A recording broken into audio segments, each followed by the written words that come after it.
How to view favorite chats in WhatsApp Business. Want to jump back into your important conversations quickly? Viewing favorite chats makes it effortless.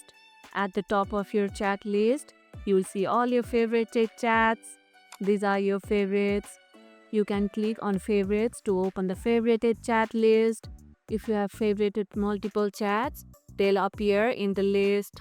To manage favorites, right click on a favorited chat and select remove from favorites when it's no longer a priority. Keep your most frequent clients favorited. It saves you time from scrolling through a busy inbox. Which chats do you always keep in favorites? Let's talk about it in the comments below. And that's how you can view favorite chats in WhatsApp Business. And if this video helped, hit the like button, share it, subscribe, and leave a comment.